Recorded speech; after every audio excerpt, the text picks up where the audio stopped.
ഈ ബോധ മനസ്സെന്ന് പറഞ്ഞാൽ അനവധി ചിന്തകൾ, പ്രധാനമായിട്ടും 4 ഹെഡിലാണ്. പക്ഷെ അതിൽ അനവധി ചിന്തകൾ: ഇമോഷൻ, ഇന്റലക്ട്, ഈഗോ ആൻഡ് വാസന, ലൈക്സ് ആൻഡ് ഡിസ്ലൈക്ക്. ഇത്രയും നിങ്ങൾ ഓർത്തു വയ്ക്കുക. ഇമോഷൻ, ഇന്റലക്ട്, ഈഗോ ആൻഡ് വാസന. വാസന എന്ന് പറഞ്ഞാൽ ലൈക്സ് ആൻഡ് ഡിസ്ലൈക്സ്. അതിൻ്റെ അകത്ത് നമുക്ക് ഒരുപാട് മെമ്മറി. ഈ തരത്തിലുള്ള ചിന്തകളുമായിട്ടാണ് നമ്മൾ ഇൻട്രാക്ട് ചെയ്യുന്നത്, ഇടപഴകുന്നത്. അങ്ങനെ നമ്മൾ ഇടപഴകുന്ന സമയത്ത് മനസ്സിൽ നമുക്കിഷ്ടമുള്ളതാവില്ല സംഭവിക്കും. നമുക്ക് ലൈക്സ് ആൻഡ് ഡിസ്ലൈക്സ് ആണ്. എനിക്കിപ്പോൾ ഇഷ്ടം രാവിലത്തെ ബ്രേക്ക്ഫാസ്റ്റ്, എൻ്റെ ചോയ്സ് ഒന്ന്, പക്ഷെ കിട്ടിയത് വേറൊന്ന്. അപ്പം തന്നെ ഞാൻ ഡിസ്റ്റർബ്ഡായി. പിന്നെ എനിക്ക് ഇഷ്ടപ്പെട്ട ഒരാളോട് മിണ്ടണമെന്നുണ്ട്, പക്ഷെ അയാൾക്ക് അതേപോലെ എന്നെ ഇഷ്ടമല്ല. കുട്ടികളുടെയൊക്കെ ലവ് അഫയേഴ്സിലൊക്കെ ഉള്ള പരാജയം ഇങ്ങനെയാണല്ലോ. ഞാൻ ഇഷ്ടപ്പെട്ടത് എൻ്റെ ഓഫീസിലെത്തുന്ന സമയത്ത് എന്നെ മറ്റുള്ളവർ ഗുഡ് മോർണിംഗ് എന്നൊക്കെ വിളിക്കുന്നതാണ്, പക്ഷെ ആരും ഒന്നും മൈൻഡ് ചെയ്തില്ല. അതെന്നെ ഡിസ്റ്റർബ് ചെയ്തു. ഇഷ്ടപ്പെട്ടത് രാവിലെ തന്നെ എനിക്ക് നല്ലൊരു മൂഡിൽ ജോലി ചെയ്യണം, ആദ്യം തന്നെ എന്നെ ഡിസ്റ്റർബ് ചെയ്യുന്ന ഒരാൾ വന്നു. അതെനിക്കിഷ്ടപ്പെടാത്ത.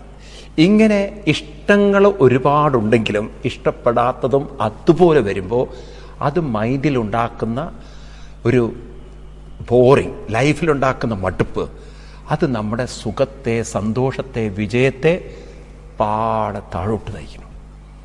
ഇത് നമ്മൾക്ക് ഓവർകം ചെയ്യണം. അതായത് നമ്മുടെ മൈൻഡിൻ്റെ ഒരു ഹാപ്പി മൂഡ് നിലനിർത്തണം.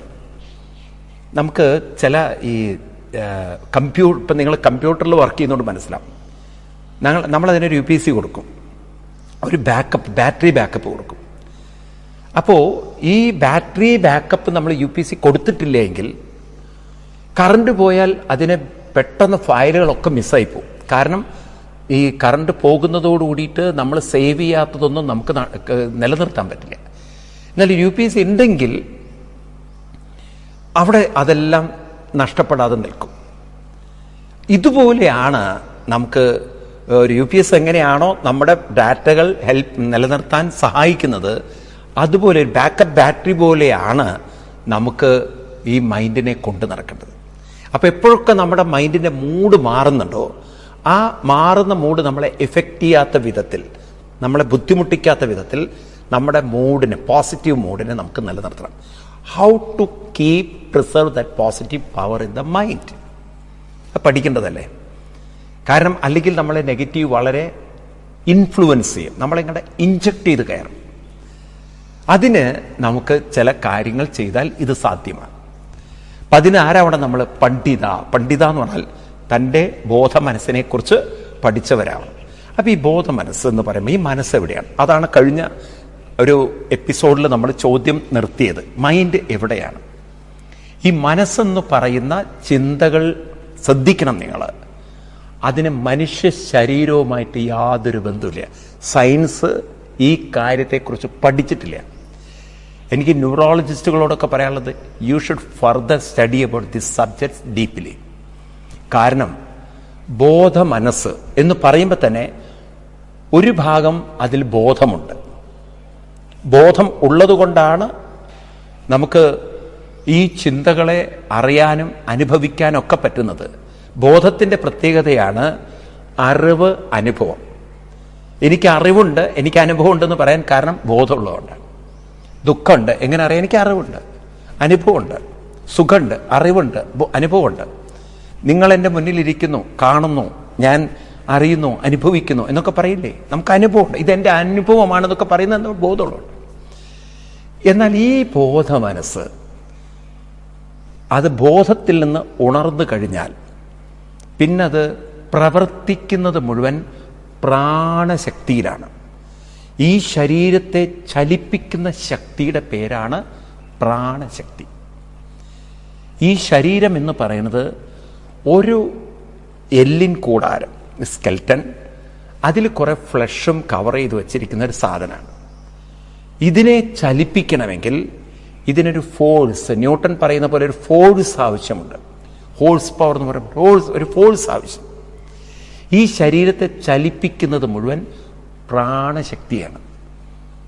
ഇതൊന്നും നമ്മൾ പുസ്തകം നോക്കി പഠിക്കണ്ട. ഇവൻ നമ്മൾ പറയണത്, എനിക്ക് വേദന വന്നാൽ നമ്മളൊക്കെ പറയും എനിക്ക് പ്രാണൻ പോകുന്നു, പ്രാണസങ്കടം വരുന്നു. എനിക്ക് പ്രാണൻ പോകുന്നു എന്നാണ്. അപ്പൊ പ്രാണൻ എന്നൊരു ശക്തി ഇതിലുള്ളത് കൊണ്ടല്ലേ പ്രാണൻ എന്നുള്ളൊരു വാക്ക് നമ്മൾ ഉപയോഗിക്കുന്നത്. എൻ്റെ പ്രാണൻ പോകുന്ന വേദന, നിങ്ങൾ എൻ്റെ പ്രാണനാണ് എന്ന് പറയുമ്പോൾ പ്രാണൻ ഉള്ളത് കൊണ്ടല്ലേ. അപ്പൊ പ്രാണശക്തി എന്ന് പറഞ്ഞാൽ എന്താണ് ആ പ്രാണശക്തി? ഈ ശരീരത്തെ ചലിപ്പിക്കുന്ന വൈറ്റൽ ഫോഴ്സിനെയാണ് പ്രാണശക്തി എന്ന് പറയുന്നത്. അപ്പം മൈൻഡ് ഈ ശരീരത്തിൽ പ്രവർത്തിക്കുന്നതെല്ലാം പ്രാണശക്തിയിലൂടെയാണ്. ആക്ച്വലി മനസ്സിനും ശരീരത്തിനും തമ്മിൽ യാതൊരു ബന്ധവുമില്ല. നിങ്ങൾക്കത് പറഞ്ഞാൽ മനസ്സിലാവില്ല, എങ്കിലും ഞാൻ കൺവിൻസ് ചെയ്യാൻ നോക്കാം എൻ്റെ കഴിവിൻ്റെ പരമാവധി. കറണ്ട് ഉപയോഗിക്കുന്ന വീട്ടിൽ, അപ്പോൾ ആ കറണ്ട് എന്ന ഇലക്ട്രിക് പവർ പാസ് ചെയ്യുന്നത് കോപ്പറോ അല്ലെങ്കിൽ അലൂമിനിയത്തിൻ്റെയൊക്കെ കമ്പികൾ, പൊതുവെ വീട്ടിലൊക്കെ ഉപയോഗിക്കുന്ന കോപ്പർ വയറുകളാണ്, ചെറിയ കമ്പികളുള്ള, അതിലൂടെയാണല്ലോ ഈ കറണ്ട് പാസ് ചെയ്യുന്നത്. അപ്പം അതിനൊരു വയറുകൾക്കെല്ലാം കവറിങ് ഉണ്ട്, പ്ലാസ്റ്റിക്കിൻ്റെ ഒരു ഇൻസുലേഷൻ ഉണ്ടല്ലോ, അല്ലെങ്കിൽ ഷോക്ക് അടിക്കും നമുക്ക്. അപ്പം ആ പ്ലാസ്റ്റിക് കവറിന് കറണ്ടുമായിട്ട് വല്ല ബന്ധമുണ്ടോ? കറണ്ട് എന്ന പവറ് പ്ലാസ്റ്റിക് പ്ലാസ്റ്റിക് കവറിലിരിക്കുന്ന ആ ഒരു കമ്പികളിലൂടെയാണ് പോകുന്നത്, പ്രവർത്തിക്കുന്നതെങ്കിൽ ആ പ്ലാസ്റ്റിക് കവറുമായിട്ട് അതിന് വല്ല ബന്ധമുണ്ടോ? ഒരു ബന്ധവുമില്ല. അതുകൊണ്ട് നിങ്ങൾക്ക് പ്ലാസ്റ്റിക് ഭാഗം തൊടാം, അത് ഷോക്ക് അടിക്കില്ല. ഇതുപോലെ നിങ്ങൾ ഈ ശരീരത്തെ കാണുക. ഈ ശരീരം എന്നതൊരു പ്ലാസ്റ്റിക് കവറായിട്ട് കാണുക. പ്രാണനാഡികൾ, അതായത് പ്രാണൻ ചലിക്കുന്ന നാഡികൾ, അതിനെ നിങ്ങൾ ചെറിയ ചെറിയ ചെറിയ കോപ്പർ കമ്പികളായിട്ട് കാണാം. മൈൻഡ് എന്ന് പറയുന്ന സാധനം ഈ പ്രാണനിലൂടെ പ്രവർത്തിക്കുന്നു. ഇനി നിങ്ങൾ പറയൂ, കറണ്ടിനും ആ പ്ലാസ്റ്റിക് കവറിനും തമ്മിൽ ബന്ധമുണ്ടോ? ഇല്ലല്ലോ. നിങ്ങൾക്ക് ഇനി എത്ര പ്രൂവ് ചെയ്യാൻ നോക്കിയാലും അത് പ്രൂവ് ചെയ്യാൻ പറ്റില്ല, ഒരു ബന്ധവുമില്ല. ഇതുപോലെ പ്രാണനിലൂടെ പ്രവർത്തിക്കുന്ന മൈൻഡിന് പ്രാണനുമായിട്ടേ ബന്ധമുള്ളൂ, ശരീരമായിട്ട് ബന്ധമില്ല. അതുകൊണ്ട് എപ്പോൾ വേണമെങ്കിൽ അതിന് ശരീരത്തിൽ നിന്ന് പിൻവലിയാനും ശരീരത്തോട് ചേരാനും പറ്റും. ഏതുപോലെ? കറണ്ട് പോലെ. കറണ്ട് നമ്മൾ ഓഫ് ചെയ്ത് കഴിഞ്ഞാൽ പിന്നെ ആ വയറിൻ്റെ അകത്തൂടെ കറണ്ട് പാസ് ചെയ്യില്ല, ഡിസ്കണക്ട് ചെയ്തു.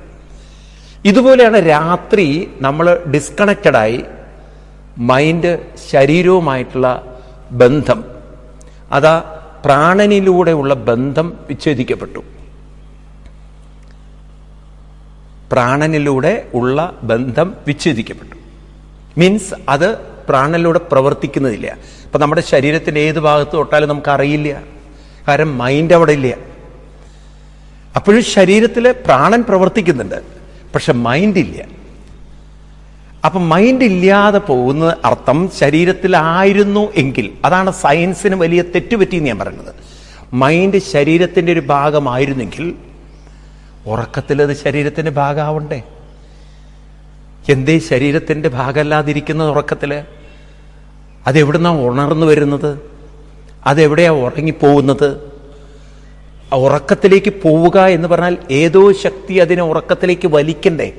അത് താനെ കെട്ടടങ്ങുകയാണെങ്കിൽ നമുക്കെന്തേ താനെ കെട്ടടക്കിക്കൂടെ മനസ്സിനെ? നമുക്ക് ഉറങ്ങാൻ പറ്റുണ്ടോ? അങ്ങനെ നമ്മൾ കിടക്കാനേ പോകുന്നുള്ളൂ, ഉറങ്ങാൻ പറ്റുന്നില്ല. ഒന്ന് ഉറങ്ങിക്കിട്ടിയാൽ മതി. നമ്മൾ എത്രയോ ആഗ്രഹിച്ചിട്ടുണ്ട് ഉറക്കം വരാത്ത ദിവസങ്ങളിൽ. ഇതുപോലെ ഉണരുക, മനസ്സ് താനെ ഉണരുകയാണെങ്കിൽ, എന്നാൽ പിന്നെ അത്ഭുതമാണ്. മനസ്സ് താനെ ഉണരുമെങ്കിൽ ഈ കോമയിലൊക്കെ കിടക്കുന്ന ആൾക്കാരൊന്ന് ഉണർന്നു വരട്ടെ, എന്തേ ഉണരാത്തത്? അതുപോലെ തന്നെ നമ്മളും ഒന്ന് ചിന്തിച്ചു നോക്കൂ. നിങ്ങൾ നമ്മളെ ആരോ ഉണർത്തുകയല്ലേ ഉള്ളിൽ നിന്ന്? നമ്മളങ്ങനെ ഉണർന്നു വരികയാണ്. മനസ്സാണ് ഉണർന്നു വരും തോന്നെങ്കിലും അതിനെ ഒന്ന് പുഷ് ചെയ്യേ.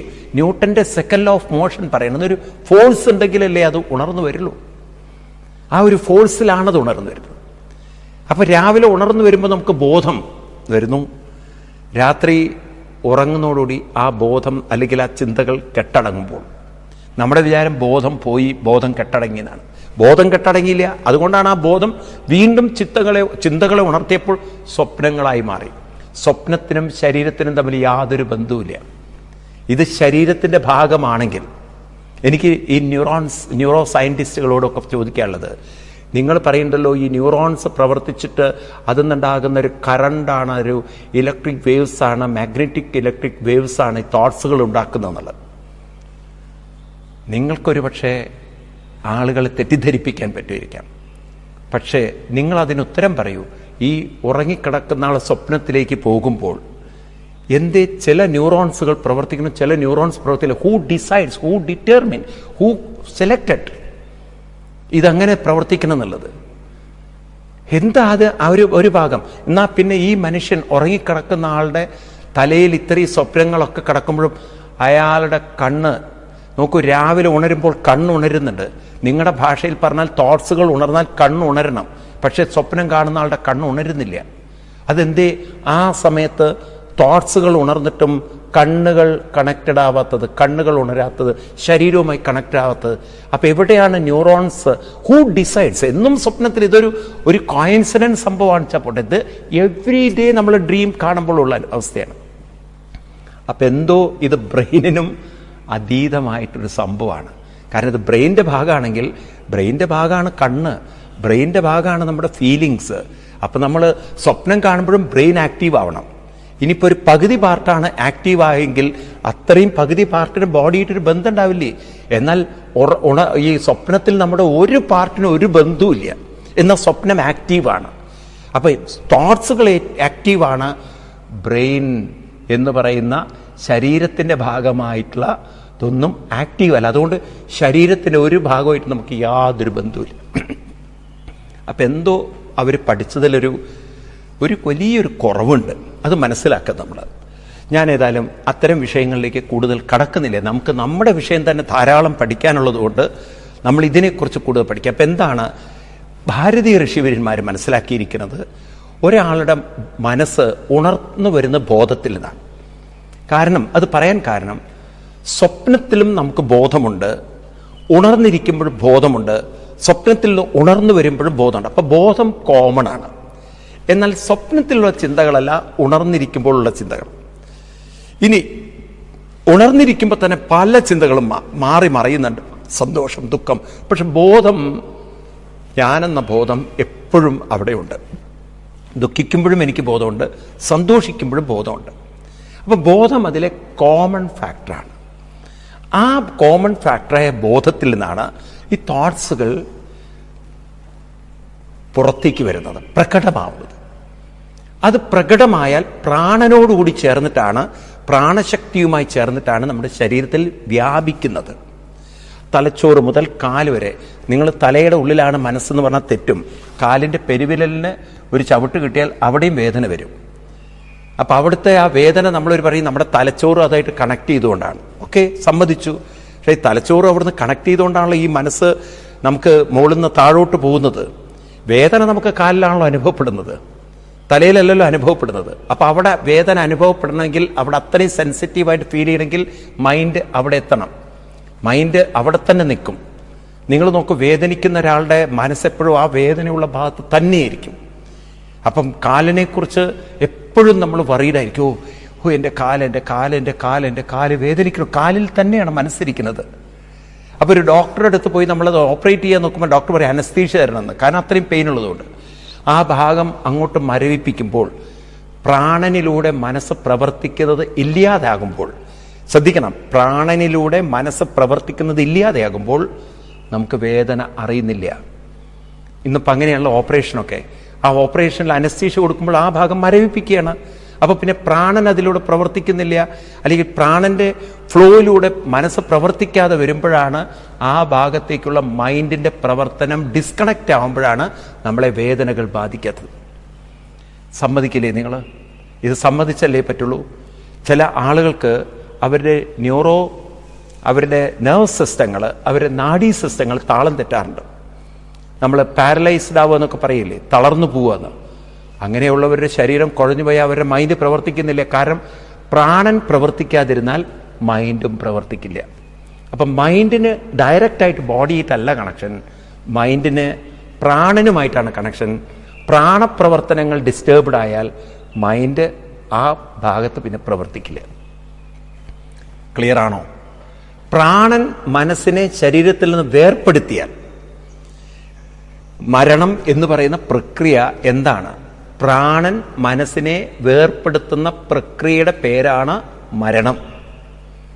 പ്രാണൻ മനസ്സിനെ ശരീരത്തിൽ നിന്ന് വേർപ്പെടുത്തുന്ന ആ ജോലിയുടെ പേരാണ് മരണം.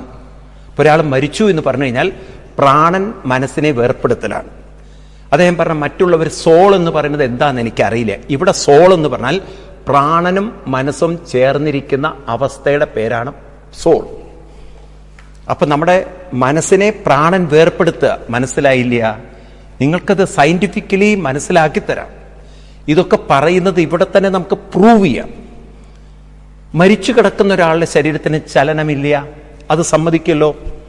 എല്ലാ പ്രാണപ്രവർത്തനങ്ങളും നിന്നു എന്ന് സമ്മതിക്കല്ലോ. ഇനി ശരീരത്തിന് അങ്ങോട്ടും ഇങ്ങോട്ടും കാലോ കയ്യോ ഇളകില്ല. കാലോ കയ്യോ മരവിച്ചതുകൊണ്ടല്ല, അവരുടെ ശരീരത്തിലുള്ള പ്രാണശക്തി അതിൽ നിന്ന് വേർപ്പെട്ടത് കൊണ്ടാണെന്ന് അതിന് നിങ്ങൾക്ക് വേറെ തെളിവ് വേണോ? കാരണം കണ്ണിന്റെ മുന്നിൽ മരിച്ച ആളുടെ ബോഡി എടുത്ത് നോക്കിയാൽ കാണാൻ പറ്റും. അപ്പൊ അവരുടെ ശരീരത്തിൽ നിന്ന് പ്രാണൻ വേർപ്പെട്ടു പോയിട്ടുണ്ട്. പ്രാണൻ പോയതോടുകൂടി അവരിലുള്ള കാണാനുള്ള ശക്തി, ചിന്തിക്കാനുള്ള ശക്തി, സ്മെല് ചെയ്യാനുള്ള ശക്തി, ഫീൽ ചെയ്യാനുള്ള ശക്തി, ആ തോട്ട്സുകളും പോയി. സമ്മതിക്കാതിരിക്കാൻ പറ്റുമോ? അപ്പൊ പ്രാണൻ ശരീരത്തിൽ നിന്ന് മനസ്സിനെ വേർപ്പെടുത്തുന്നതോടുകൂടി നമുക്ക് ഈ ശരീരവുമായി യാതൊരു ബന്ധവുമില്ല. നമ്മളെ ഹ്യൂമൻ ബോഡിയാണെന്ന് പഠിപ്പിക്കുന്ന സയൻസിന് തെറ്റുപറ്റി. We are not the human body, we are the conscious mind which is functioning through prana, and that prana is functioning through the body. We are functioning through the prana. നമ്മളെന്ന് പറയുന്നത് കോൺഷ്യസ് മൈൻഡാണ്. And mind contain emotional, intellectual, ego, വാസന തുടങ്ങിയുള്ള തോട്ട്സുകൾ. ഈ തോട്ട്സുകളെല്ലാം പ്രാണനോടുകൂടി ചേർന്ന് ശരീരത്തിലൂടെ പ്രവർത്തിക്കുന്നത് കൊണ്ടാണ് നമ്മൾ ഹ്യൂമൻ ബീയിങ് എന്നറിയപ്പെടുന്നത്. വാസ്തവത്തിൽ നമുക്ക് ബോഡിയായിട്ട് ഒരു ബന്ധമില്ല. പ്രാണൻ എപ്പോൾ ഈ ശരീരത്തിൽ നിന്ന് മാറിയോ, നമ്മുടെ ഏത് അവയവങ്ങളിലേക്കുമുള്ള പ്രാണചലനം ചെയ്യുന്ന നാഡികളെ ഒന്ന് തളർത്തിക്കഴിഞ്ഞാൽ പിന്നെ നിങ്ങൾക്ക് ആ പാർട്ട് ഉപയോഗിക്കാൻ പറ്റില്ല. കാലിലൂടെയുള്ള പ്രാണചലനം തടസ്സപ്പെടുത്തിയാൽ പിന്നെ കാലവിടെ തൂങ്ങിക്കിടക്കുകയുള്ളൂ, അത് ഉപയോഗിക്കാൻ പറ്റില്ല. അപ്പൊ ഞാൻ മനുഷ്യനാണെന്നൊക്കെ പറയുന്നുള്ള എന്ത് കാര്യമുണ്ട്? കാരണം മനുഷ്യനാണെങ്കിൽ എന്തേ മനുഷ്യന്റെ ശരീരം ഉപയോഗിക്കാൻ പറ്റാത്തത്?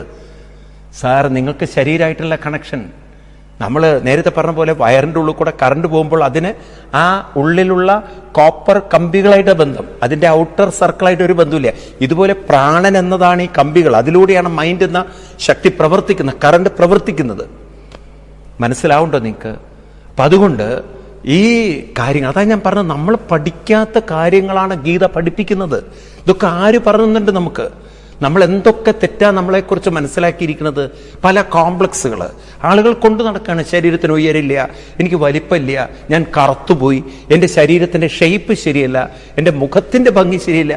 ഇതൊക്കെ ശരീരത്തിൻ്റെയാണ്. You are not the body.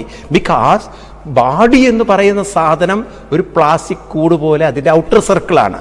പ്രാണൻ എന്നൊരു ശക്തി പ്രവർത്തിച്ചില്ലെങ്കിൽ what kind of body you can talk?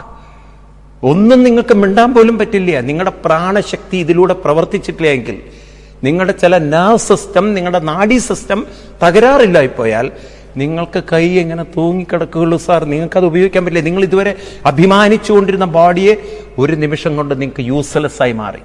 മനസ്സിലാവുണ്ടോ? അപ്പൊ അതുകൊണ്ട് പ്രാണനാണ് ഈ മനസ്സിനെ ശരീരത്തോട് ചേർത്ത് പ്രവർത്തിപ്പിക്കണം. പ്രാണനാണ് ശരീരത്തോട് പ്രവർത്തിക്കുന്നത്, അതിലൂടെയാണ് മൈൻഡ് പ്രവർത്തിക്കുന്നത്. അപ്പം പ്രാണൻ ഈ ശരീരത്തോട് നമ്മളെ കൂട്ടിച്ചേർത്തിരിക്കുകയാണ്. അതിങ്ങനെ മനസ്സിലായി? വിട്ടുപോകുന്നതുകൊണ്ട്, വിട്ടുപോകുന്നത് കൂട്ടിച്ചേർത്തുകൊണ്ടാണല്ലോ വിട്ടുപോകാൻ പറ്റിയത്. അപ്പൊ ഇതിൽ ഈ പ്രാണനും ശരീരവും തമ്മിലുള്ള ബന്ധം എന്ന് പറയുന്നത് അത് കൂടിച്ചേർന്ന് വിട്ടുപോകുന്നതാണ്. അത്രയേ ഉള്ളൂ. അതിനൊരു സ്ഥിരമായൊരു ബന്ധം ശരീരത്തിനോടില്ല. എപ്പോൾ വേണമെങ്കിലും പ്രാണന് ശരീരം വിട്ടുപോകാം. മരണം അതാണ്.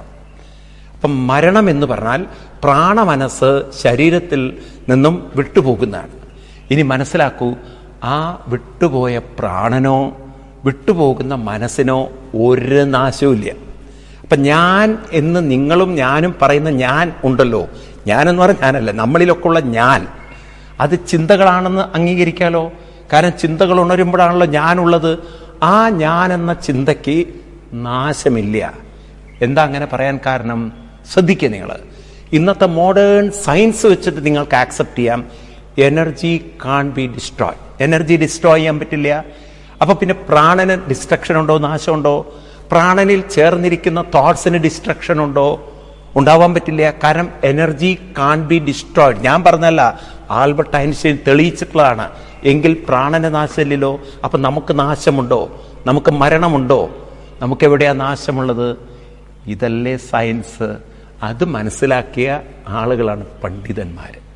അതുകൊണ്ടാണ് അനുശോചന്തി, അവർ ജീവിതത്തിൽ ഒരിക്കലും തളരാത്ത. ഇനി നിങ്ങൾ പറയൂ, Albert Einstein energy can be destroyed എന്ന് പഠിക്കുന്നതിന് മുമ്പ്, ഗവേഷണം ചെയ്ത് കണ്ടുപിടിക്കുന്നതിന് മുമ്പ് ഭാരതീയ ഋഷിവര്യന്മാര് പ്രാണനും മനസ്സിനും നാശമില്ലെന്ന് കണ്ടെത്തിയവരാണ്. അതുകൊണ്ടാണ് അവര് പഠിച്ചത് ഇതിനെക്കുറിച്ച് ദുഃഖിക്കേണ്ട കാര്യമില്ല. കാരണം ഈ പ്രാണനോ മനസ്സിനോ നാശമില്ല. ഒരാൾ മരിച്ചു കഴിഞ്ഞാൽ, ആ മരിക്കുക എന്ന് പറഞ്ഞാൽ അർത്ഥം, ഒരാൾ മരിക്കുക എന്നൊക്കെയുള്ള ഭാഷ ഉപയോഗിക്കുമ്പോൾ ശ്രദ്ധിക്കണം. പ്രാണൻ അവരുടെ മനസ്സിനെ വേർപ്പെടുത്തുന്നതിൻ്റെ പേരാണ് മരണം. അപ്പം ആ പ്രാണനും നാശമില്ല, മനസ്സിനും നാശമില്ല. എവിടെയാണ് നാശമുള്ളത്?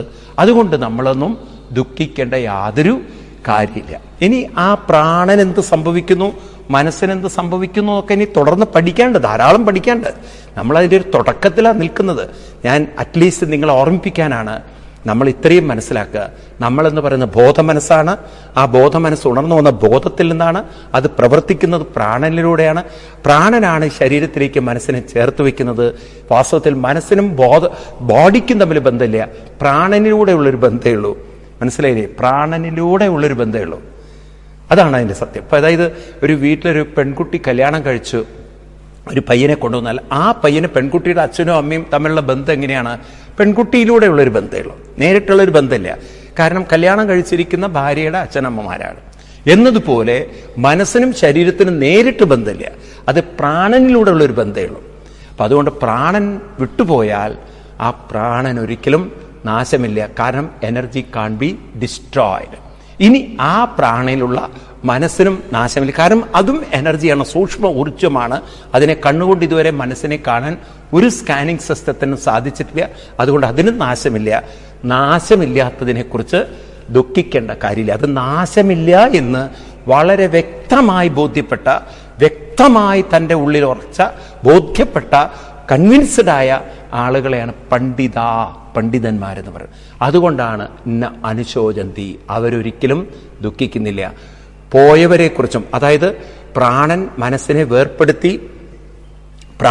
മനസ്സിനെ ശരീരത്തും വേർപ്പെടുത്തി പോയവരെക്കുറിച്ചും ഇനി അങ്ങനെ പോവാനിരിക്കുന്നവരെ കുറിച്ചൊന്നും പണ്ഡിതന്മാർ ദുഃഖിക്കുന്നില്ല. ഇപ്പം നിങ്ങൾക്ക് പിടികിട്ടിയോ ആരാ പണ്ഡിതന്മാരെന്ന്? ഈ പാണ്ഡിത്യം നമുക്ക് വേണം.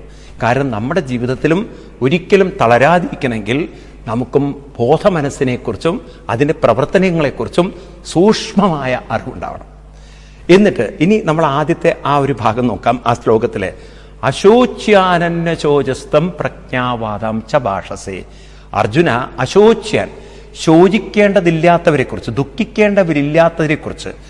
ആരെക്കുറിച്ചാണോ ദുഃഖിക്കേണ്ടതില്ലാത്തത്, ഇവിടെ ഒന്നിനെക്കുറിച്ചും ദുഃഖിക്കേണ്ട. കാരണം ഒന്നിനും ഡിസ്ട്രക്ഷൻ ഇല്ല, ആർക്കും ഡിസ്ട്രക്ഷൻ ഇല്ല. ശരീരം മാത്രമാണ് പ്രകൃതിയിലേക്ക് തിരിച്ചു പോകുന്നത്. നമ്മൾ ശരീരമല്ല, നമുക്ക് ശരീരമായിട്ട് ബന്ധമില്ലല്ലോ. നമുക്ക് ബന്ധമുള്ളത് പ്രാണനുമായി. നമ്മളെന്ന് പറഞ്ഞാൽ ബോധമനസ്സ്. ആ ബോധമനസ്സിന് ബന്ധമുള്ളത് പ്രാണനുമായിട്ടാണ്. പ്രാണനാണ് ശരീരത്തോട് നമ്മൾ ചേർക്കുന്നത്. നമുക്ക് ഡയറക്റ്റായിട്ട് ശരീരമായിട്ട് യാതൊരു ബന്ധമില്ല. കാരണം പ്രാണൻ ചലിക്കുന്ന നെർവസ് സിസ്റ്റം കേടുവരുത്തിയാൽ പിന്നെ ഈ ശരീരം വെറും ജഡമാണ്, നമുക്ക് ഒരു ഉപയോഗമില്ല. കാല് മുറിച്ച് കളഞ്ഞവർക്കൊരു, നമ്മൾ കൃത്രിമമായ കാല് വെക്കുമ്പോൾ ആ കാലുമായിട്ട് അവർക്ക് എന്ത് ബന്ധമുണ്ട്? അതെപ്പോൾ വേണമെങ്കിൽ ഊരിയിടാം, അവർക്കൊരു ബന്ധവുമില്ല. എന്നതുപോലെ ഈ ശരീരവുമായി നമ്മളെ കണക്ട് ചെയ്യുന്ന പ്രാണനാണ്, അല്ലാതെ ശരീരവുമായിട്ട് നമുക്ക് ഡയറക്റ്റ് ബന്ധമില്ല. അപ്പം അതുകൊണ്ട് അശോച്യൻ, ദുഃഖിക്കേണ്ടതില്ലാത്തവരെ കുറിച്ച് ദുഃഖിക്കുന്നവൻ, അവൻ പ്രജ്ഞാവാദാംശ, എന്നിട്ട് പണ്ഡിതനെ പോലെ നീ സംസാരിക്കുന്നു. പ്രജ്ഞാവാദാംശ ഭാഷത്തെ, പ്രജ്ഞയുള്ളവനെ പോലെ നീ സംസാരിക്കുന്നു. അതായത് ഒരു ഭാഗത്ത് അർജുനൻ, കൃഷ്ണൻ കളിയാക്കി എന്താന്ന് വെച്ചാൽ, ഈ മഹാന്മാരെ കുറിച്ചൊക്കെ അർജുനൻ ധർമ്മത്തെക്കുറിച്ച് പറഞ്ഞു. കുലധർമ്മ സനാതനാണ്, വലിയ ധർമ്മബോധമൊക്കെ പറഞ്ഞു. അങ്ങനെ ധർമ്മബോധം പറഞ്ഞ അർജുനന് ധർമ്മത്തിന്റെ ABCD അറിയില്ല എന്നുള്ള കാര്യം അർജുനൻ തന്നെ തെളിയിച്ചു. കാരണം ധർമ്മം അറിയുന്നവൻ ഒരിക്കലും ദുഃഖിക്കില്ല. ധർമ്മം എന്ന് പറഞ്ഞാൽ നമ്മളെ നിലനിർത്തുന്നത് ബോധമനസ്സാണ് എന്ന് നമ്മൾ മനസ്സിലാക്കി കഴിഞ്ഞാൽ നമ്മൾ ദുഃഖിക്കേണ്ടതില്ല. പക്ഷേ അർജുനൻ ഒരു വശത്ത് ധർമ്മത്തെക്കുറിച്ച് പറയുന്ന, മറുവശത്ത് അർജുനന് തെറ്റിദ്ധാരണ വന്നു. ഈ അർജുനന്റെ തലത്തിൽ നമ്മൾ പറയുകയാണെങ്കിൽ നമുക്കൊക്കെ ഉള്ളൊരു തെറ്റിദ്ധാരണയാണ്. അതായത് ഒരു വശത്ത് നമ്മൾ പറയുന്നു ഞാൻ ധീരവീര പരാക്രമം, വേറെ വശത്ത് നമ്മൾ വെറും ഒരു എലിയെപ്പോലെ അത്ര ഭീരുവാണ്. പറയുന്നതും തമ്മിലൊരു യോജിപ്പില്ല. ഞാൻ ധീരനാണെന്ന് പറയുന്ന ഒരു വശത്ത്, വേറെ വശത്ത് കരയുന്നു. ഇതുപോലെ അർജുനൻ ധർമ്മത്തെക്കുറിച്ച് പറയുന്നു. ധർമ്മം മനസ്സിലാക്കിയവർ കരയാൻ പാടില്ല, കാരണം ധർമ്മം മനസ്സിലാക്കിയവർ പണ്ഡിതന്മാരാണ്. പണ്ഡിതന്മാർ കരയില്ലേ, പക്ഷെ അർജുനൻ കരയുന്നു, തളരുന്നു. അർജുന, നീ പണ്ഡിതനല്ല, നീ ധർമ്മം മനസ്സിലാക്കിയിട്ടില്ല. നീ മനസ്സിലാക്കിയിരിക്കുന്നത് വെറും പൊട്ടത്തരങ്ങളാണ്. അത് ഇന്നത്തെ കാലത്ത് കുറെ മതങ്ങൾ ഉണ്ടാക്കുന്ന പൊട്ടത്തരം പോലെ. സോൾ വിട്ടുപോകുന്നു, സോൾ സ്വർഗത്തിൽ പോകുന്നു എന്നൊക്കെ പറയണല്ലോ. എല്ലാം ശുദ്ധ വിഡ്ഢിത്തം. ഒരു തരത്തിൽ സയൻസ് ഇല്ലാത്ത, അവർക്ക് വിശ്വസിക്കാം, പക്ഷേ സയന്റിഫിക്കലി അവർക്ക് അത് കൺവിൻസ് ചെയ്യാൻ പറ്റില്ല. എന്നാൽ ഭാരത ഋഷിവര്യന്മാര് സയന്റിഫിക്കലി കൺവിൻസ് ചെയ്യാൻ കാര്യങ്ങൾ മാത്രമേ നമ്മളെ പഠിപ്പിക്കുള്ളൂ. Nothing you should believe.